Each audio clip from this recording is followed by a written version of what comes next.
The fork hit the plate with a metallic clang. My father's hand froze mid-air, his knuckles pale, his face drained of color.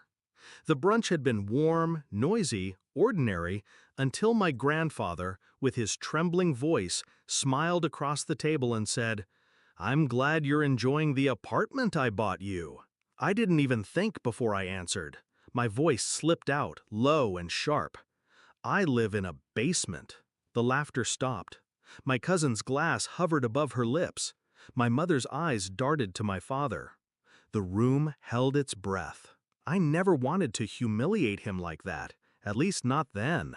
But sometimes the truth claws its way out, raw and undeniable. Growing up, I trusted him.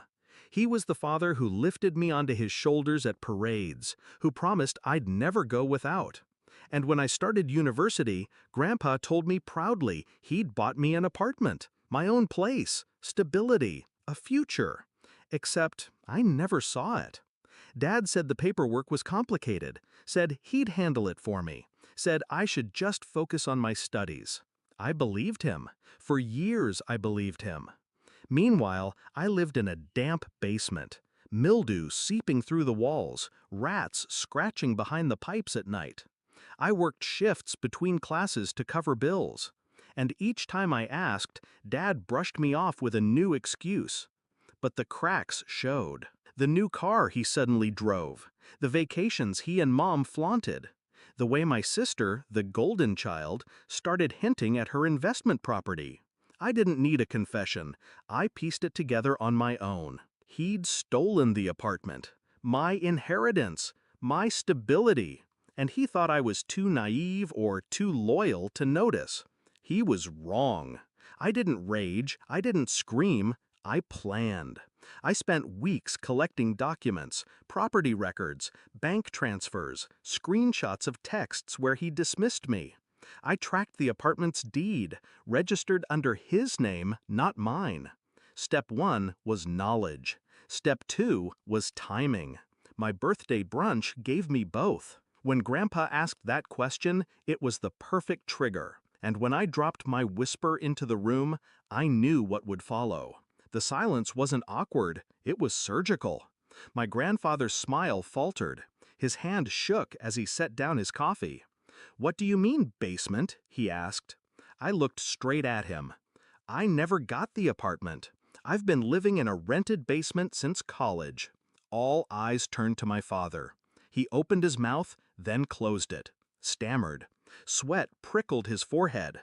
I let the moment stretch, tightening around him like a noose. Then I pulled out the envelope. I'd brought it with me, just in case. Inside, copies of the deed, bank records, proof. I slid it onto the table. Grandpa's wrinkled hands fumbled with the pages, his lips pressed thin as he read. Then he looked at my father with disgust, sharper than I'd ever seen in his eyes. "You stole from your own child?" The words cracked like a gavel. My mother gasped. My sister's face pale. Dad muttered excuses about protecting assets, about family investments. I didn't argue. I didn't need to. The evidence spoke louder than his lies. The brunch dissolved into chaos, accusations, tears, my father's voice rising, pleading. But I sat still, calm, watching, because the real blow hadn't landed yet. 3 days earlier, I'd filed paperwork transferring the apartment back into my name. Grandpa's original purchase gave me leverage, and my lawyer moved fast once he saw the fraud. By the time my father scrambled to recover, it was already gone from his grip. The final act came quietly. A week later, movers carried my few belongings out of the basement and into the apartment that should have been mine all along. Sunlight streamed through tall windows. Hardwood floors gleamed beneath my feet. Meanwhile, Dad faced Grandpa's wrath, the family's judgment, and the silent collapse of his authority. My sister refused to speak to him. My mother cried behind closed doors. And me? I lived in peace. Sometimes I wonder if my father regrets it. If he lies awake, haunted by the moment his fork hit the plate, when the truth he buried clawed its way to the surface. But that's not my burden anymore. Betrayal cuts deepest when it comes from blood. But justice tastes sweeter when it's carved out of their arrogance. I don't need his apologies. I don't need his approval. I have the apartment. I have the proof.